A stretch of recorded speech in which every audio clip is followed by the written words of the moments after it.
Hello friends, welcome to my channel. The topic that we are going to discuss today is chapter 15 of class 9 as per Goa Board syllabus. Before moving ahead, please don't forget to subscribe to my channel. I will upload more videos in which I will cover other chapters from your syllabus, so please do support me in this journey. So let's start this video. So chapter 15, probability. So let us first see the introduction part. So what does probability actually means? Probability means possibility. So in our day-to-day life, we have heard that it might probably rain today. So it means it might possibly rain today. So it might rain or it might not even rain. So there is possibility of raining and there is possibility of not even raining. Other example is, I doubt that he will pass the test. If a person is appeared for a test, so he can either pass or either fail. So there is 50-50 possibility or 50-50 probability of that person to pass the test or fail the test. So probability means possibility. Second, probability has been introduced in mathematics to predict how likely events are to happen. So to understand this statement, we should know what an event is. An event is an outcome or defined collection of outcomes of a random experiments. This event you will actually understand when we solve an example. So last is the empirical probability P of E of an event E happening is given by formula P of E is equals to number of trials in which the event happened upon the total number of trials. All the sums in this chapter will be solved using this formula. So this formula is very important. You have to by heart this formula. Now let us solve an example. Coin is tossed 10 times, head occurs 3 times and tail occurs 7 times. So coin like this, if I toss it, I will get head or tail. So in this example it is given a coin is tossed 10 times. So the total number of trials is 10. Head occurs 3 times and tail occurs 7 times. We have to find probability of getting heads and probability of getting tails. So in this question, first a coin is tossed 10 times. Therefore, total number of trials is equals to 10.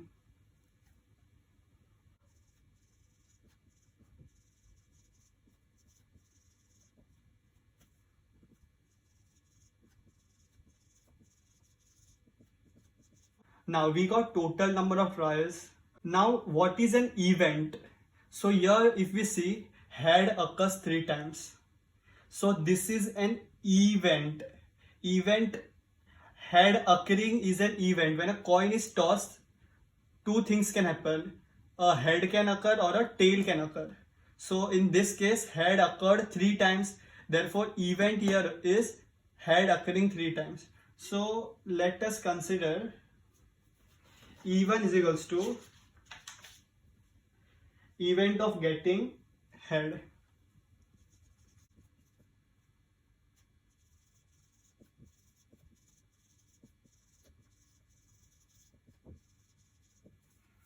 Now the empirical formula says P of E is equals to number of trials in which the event happened. So here the event is event of getting head, therefore number of heads upon total number of trials. P of E1, because E1 denotes the event of getting head. First we have to find the probability of getting heads. Therefore P of E1, E1 is the event of getting heads, is equals to number of heads. How many times heads occurred? 3 upon total number of trials is 10. So probability of getting heads is 3 upon 10. Now here only I'll make some changes. Let E2 denote the event of getting tails. This is second, probability of getting tails. So P of E2 will be number of tails upon total number of trials. Number of tails we have 7. So this will be 7 upon 10. I hope you all have understood this example. Now a similar example is given on page number 205 of your textbook. A coin is tossed 1000 times with following frequencies. When a coin is tossed 1000 times, we get head 455 times and tail 545 times. Compute the probability for each event, which means find the probability of getting heads and find the probability of getting tails. Now coin is tossed 1000 times, therefore the total, since the coin is tossed 1000 times, the total number of trials is 1000. Like in the previous example it was 10, here it is 1000. Now what we have to find the probability of getting head. So let E1 be the event of getting head, therefore probability of E1 will be number of heads upon total number of trials. Number of heads here we have 455, so P of E is equals to 455 upon 1000, which equals to 0.455. Now probability of event of getting a tail will be number of tails upon total number of trials. Number of tails we have 545, so P of F, we can take P of E2, but we have to denote, let E2 be the event of getting tail. So P of, here they have taken getting a tail event as F, so P of F equals to 545 upon 1000, which is equals to 0.545. So here we get probability of head is 0.455 and probability of tail is 0.545. If we add both the probabilities, P of E plus P of F, we get 1. E and F are the only two possible outcome of each trials. So when a coin is tossed, we can either get head or tails. So for heads we got 0.455, for tails we got 0.545. When we add both the probabilities, we get 1. So this is a very important part, that when we add all the probability of the events, the final answer should always be 1. When we solve further questions, we'll understand this properly. Now let us solve example 2 of your textbook. The question is, 2 coins are tossed simultaneously 500 times and we get first 2 heads 105 times, second 1 head 275 times and no head 120 times. So 2 coins are tossed simultaneously 500 times. So the total number of trials here is 500. So one thing here is clear, that total number of trials is 500. 2 heads. Now there is an event where we get 2 heads. So let us denote the event of 2 heads as E1. Second, 1 head. So event of getting 1 head is E2 and no head. Event of getting no head as E3. So we get probability of E1 will be number of times 2 heads occurs, which is 105 upon total number of trials, which is 500. So 105 upon 500, which is, if you further divide, you get 0.21. Similarly, probability of E2. E2 is event of getting 1 head, will be 1 head how many times? 275 upon total number of trials is 500. So we get 275 on 500, which is 0.55. Now probability of E3. E3 is the event when we get no head. For no head, how many times? 120 times. So 120 upon total number of trials is 500. So we get 0.24. Now, like in the previous question, when we added both the probability of the events, we got 1. Let us check even here when we add probability of all the events, that is P of E1 plus P of E2 plus P of E3, do we get 1? So 0.21 plus 0.55 plus 0.24. If you add all 3 of this, you will get 1. So one thing which we get to learn here is when we add the probability of all the events, that is probability of E1 plus probability of E2 plus probability of E3, we will get 1. That is adding the probability of all the events. For example, if there was probability of E4, then if we add P of E1, E2, E3, E4, we should get 1. If we don't get 1, that means you have solved something wrong in the solution. So the probability of all the events should always sum up as 1.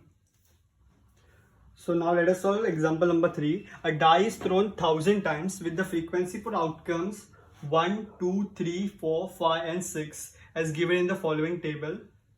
So there are outcomes 1, 2, 3, 4, 5 and 6, and so you know this is a die. So you know we use this for playing Ludo and many board games. So 1. So if a die is thrown 1000 times, 1 came 179 times. Like if I do this, so this 1 came 179 times. Similarly 2, 150. Frequency is the number of times something happens. So 1, I got 1 as the outcome 179 times, 2 as outcome 150 times, 3 157, so on and so forth. So we have to find the probability of each outcome. So solution. So first thing we'll do is we'll see what is the total number of time the die is thrown. So total number of time the die is thrown is 1000. So we have to find the probability of outcome is 1, 2, 3, 4, 5, 6.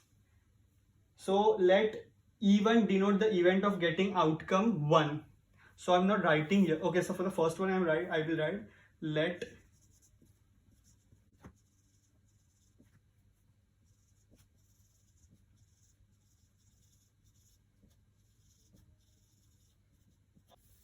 therefore. So E1 is denoting that if I throw a dice, so I am getting outcome as 1. So P of E1 will be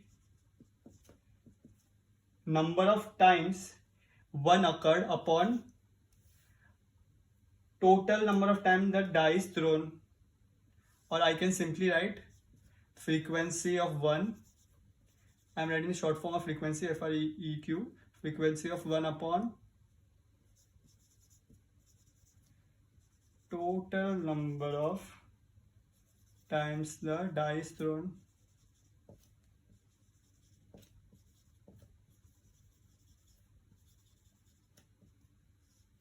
So frequency of 1 is 179 upon total number of times, that is 1000. So if we divide, we get 0.179. So this one was for outcome 1. Similarly, let E2 denote event of getting outcome 2. So P of E2 will be frequency of 2. So for 2 it is 150. 150 upon 1000 is 0.150 or simply 0.15. Similarly, we'll take for P3 157 upon 1000, 0.157. For P4 149, for P5 175 upon 1000, for P6 190 upon 1000. So we will get P of E1, E2, E3, E4, E5, E6. So now we will add P of E1 plus P of E2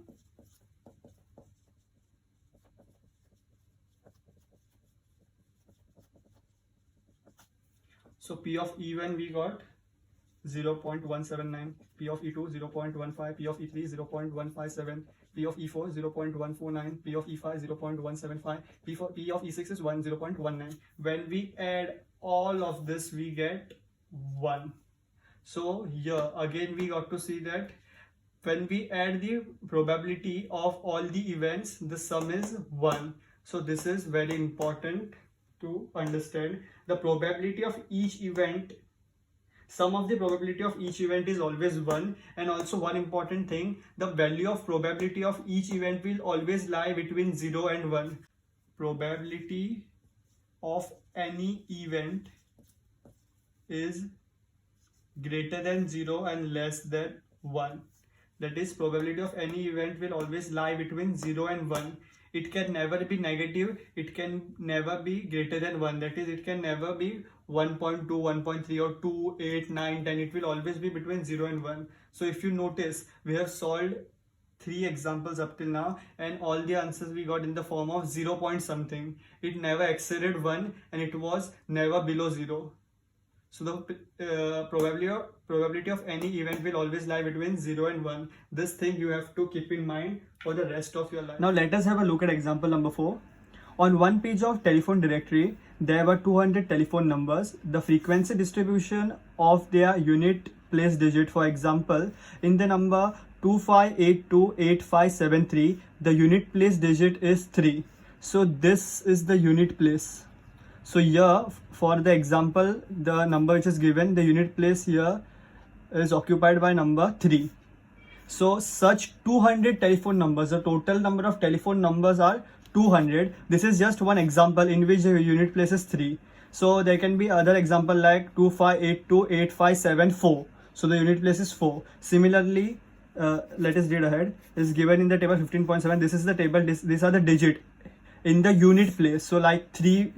So how many telephone numbers having unit place digit 3 is 22. So there are 22 numbers which have 3 in their unit place. Similarly for 0 the frequency is 22. For 1 there is 26, so on and so forth. Without looking at the page, the pencil is placed on one of these numbers. That is, the number is chosen at random. What is probability that the digit in its unit place is 6? So in the unit place here it was 3. So similarly for 6 the frequency is 14. So we know total telephone numbers are 200 and for 6 the frequency is 14. So this is very simple example. We have to find the probability of digit 6.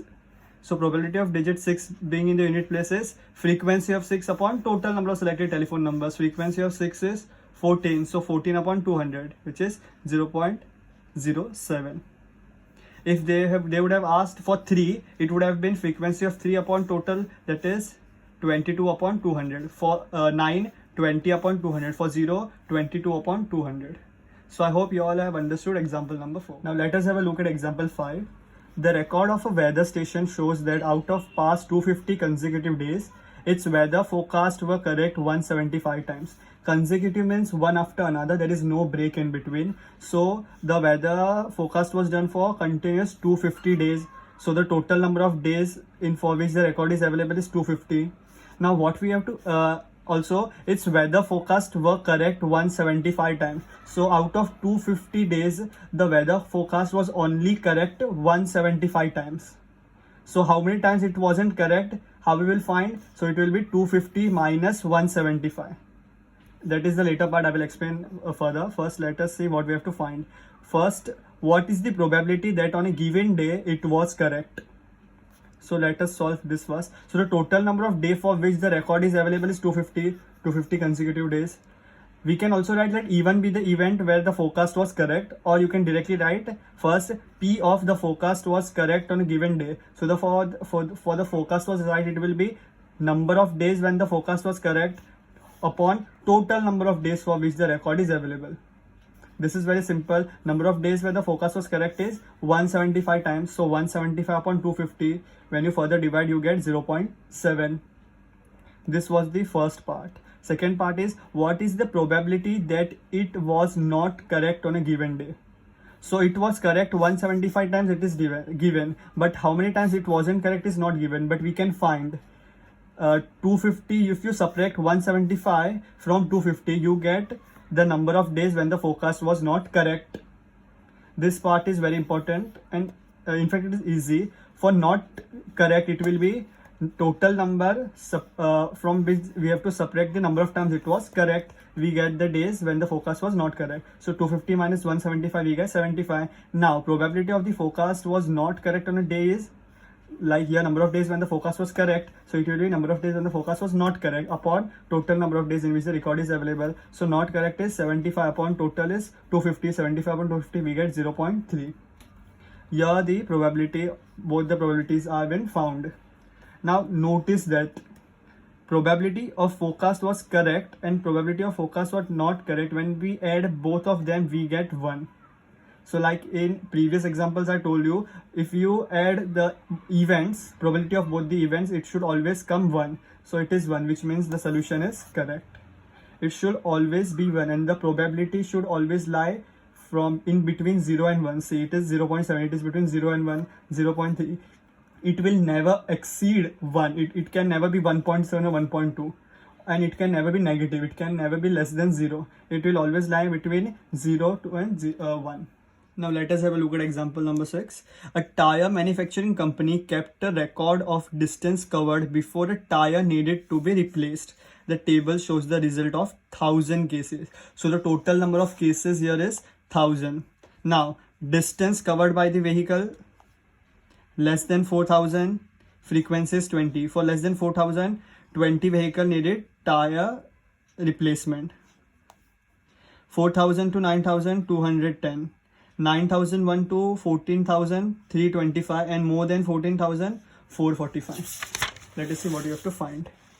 If you buy a tire of this company, what is the probability that first it will need to be replaced before it has covered 4,000 kilometer? So let us first solve this. Before it has covered 4,000 kilometer means less than 4,000. So for less than 4,000, the frequency is 20. Now, so the total number of cases or total number of trials is 1000. The frequency of tire that needs to be replaced before it covers 4,000 is 20. Here it is 20. So the probability of tire to be replaced before it covers 4,000 will be 20 upon total number of cases, that is 1000. So it is 0.02. So the first one is understood. Second is it will last more than 9,000. So this is tricky. More than 9,000. Less than 4,000? No. 4,000 to 9,000? No. More than 9,000 is 9,000 to 14,000, and also more than 14,000. Is more than 14,000 more than 9,000? Yes. So this and this both will be considered when we talk about more than 9,000. So for more than 9,000, the frequency will be sum of 325 and 445. We have to add both of the frequencies. See, the frequency of tire that it will last more than 9,000 kilometer is 325, which is for frequency 9,001 to 14,000, 325, and for more than 14,000 is 445. So 325 plus 445, which gives when we add it gives 770. So the probability of tire will last more than 9,000 kilometer is 770 upon total number of cases, that is 1000. So equals to 0.77. Third, it will need to be replaced after it has covered somewhere between 4,000 kilometer and 14,000 kilometer. So it has covered between 4,000 to 14,000. Less than 4,000 won't be considered because 4,000 to 14,000. So 4,000 to 9,000 and 9,001 to 14,000.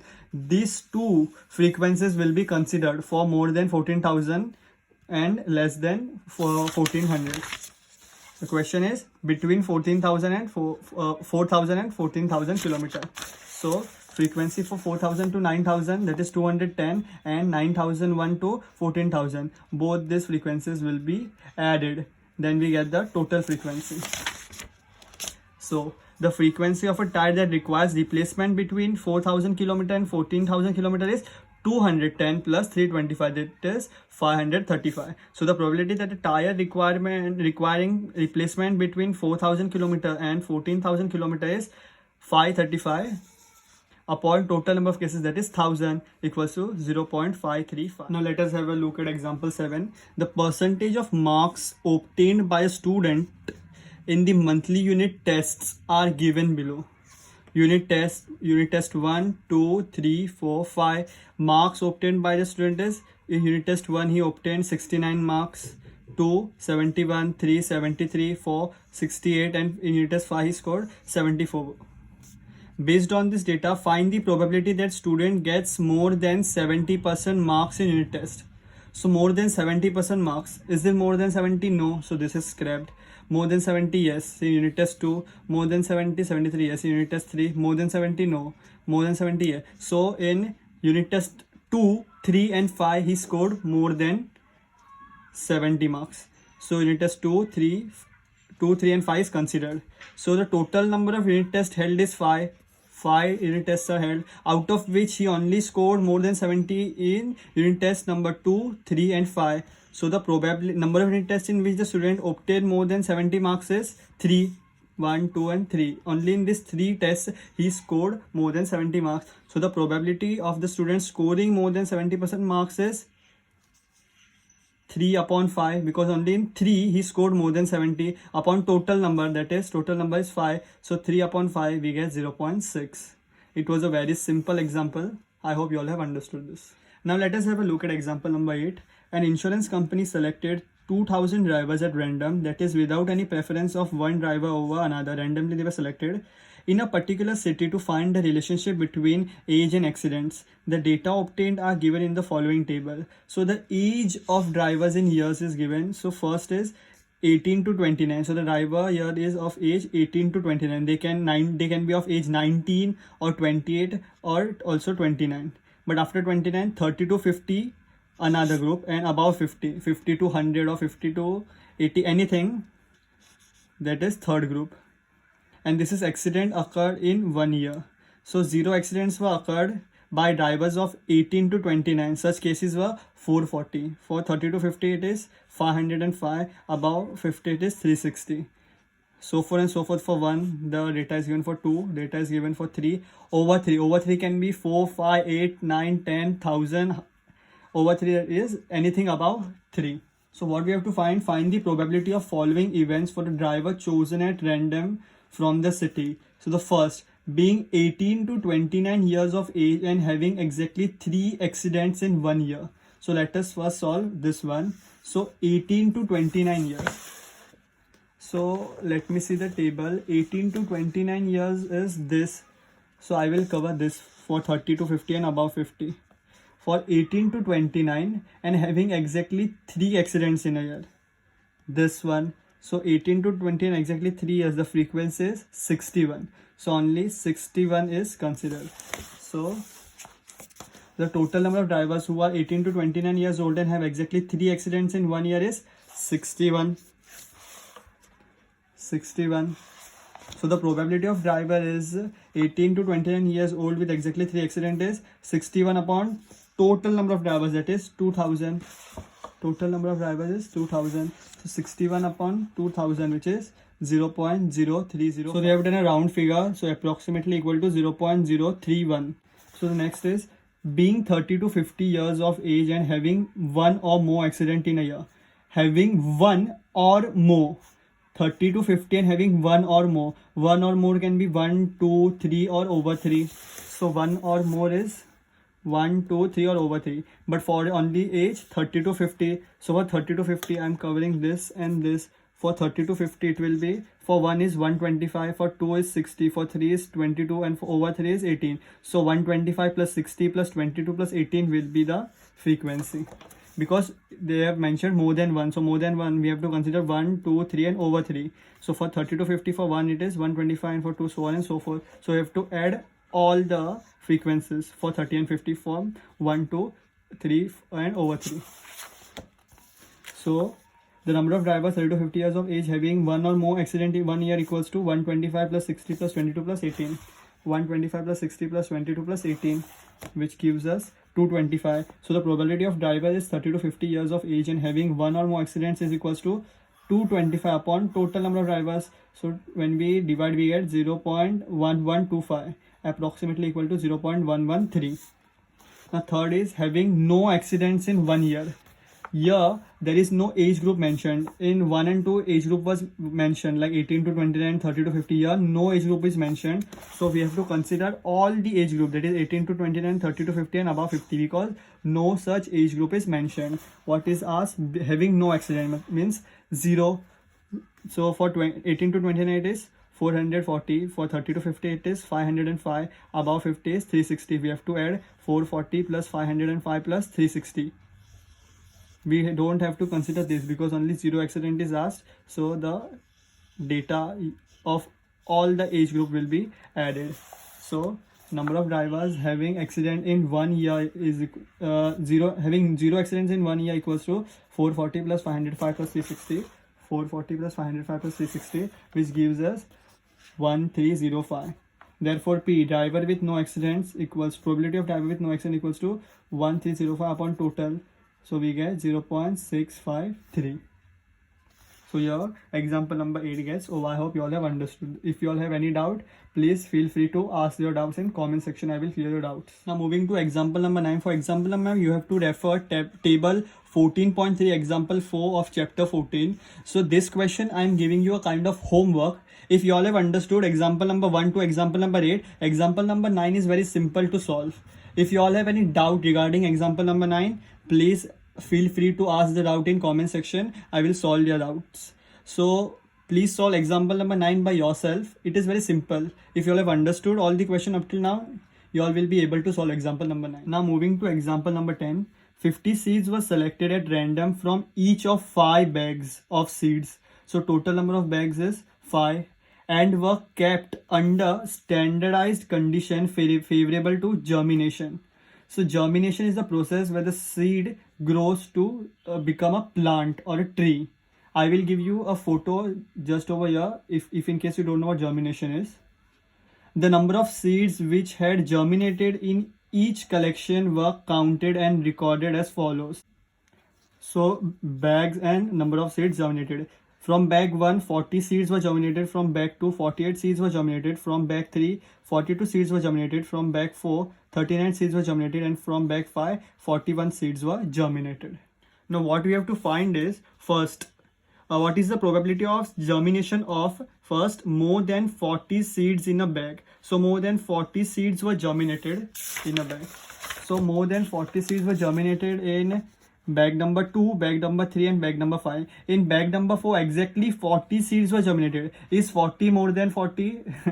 I mean 40 won't be considered because we have asked more than 40. So bag number 1 won't be considered. So only bag number 2, that is 48, bag number 3, that is 42 and bag number 5, 41 is considered. So 1, 2 and 3 bags. Solution. Total number of bags we know is 5. First, more than 40 seeds in a bag. Number of bags in which more than 40 seeds germinated out of 50 seeds is 3. That is bag number 2, bag number 3 and bag number 5. So probability of germination of more than 40 seeds in a bag is 3 upon total number of bags, that is 5, which is 0.6. Now second, 49 seeds in a bag. So 49 seeds were germinated. This one is very important. So if we see, the maximum number of seeds is 48. There is nothing more than 48. So we have asked 49. So there is no such bag where 49 seeds were germinated. So 0 such bags in which 49 seeds were germinated. So I have told you previously as well, probability can also be 0. But it can never go below 0. That is, it can never be negative and it can never exceed 1. It will always be between 0 and 1. So number of bags in which 49 seeds germinated is 0. No such bag is there where 49 seeds were in which 49 seeds were germinated. So probability of germination of 49 seeds in a bag is 0 because 0 such bags upon 5. 0 upon anything is always 0. So the probability here is 0. Now third, more than 35 seeds in a bag. So more than 35 seeds is 40 is more, 48 is more, 42 is more, 39 is more, 41. So all the 5 bags. So number of bags in which more than 35 seeds were germinated is 5. All the 5 bags had more than 35 seeds germinated. So the probability of germination of 49 seeds in a bag will be 5 upon 5, that is 1. Again, I told you probability can also be 1 but it won't exceed 1. So here we got probability 1, so it is acceptable. So probability can be 0 and 1, but it can, or between 0 and 1, that is 0.6, but it won't exceed 1 and it won't be below 0. So remark is, in all example above, you would have noticed that probability of an event can be any fraction from 0 to 1. I again repeat, 0 to 1. Nothing below 0, nothing that is exceeding 1. So that's it guys. We have completed all the examples. If you all have any doubt, please feel free to ask your queries in comment section. So with this, we have completed introduction to probability and all the solved examples. If you found this video helpful, then please don't forget to like this video. And if you haven't subscribed to my channel yet, then what are you waiting for? Go and subscribe to my channel, guys. And also, if you found this video helpful, then please share this video with your friends. Help your friends as well. So thank you for watching this video, guys.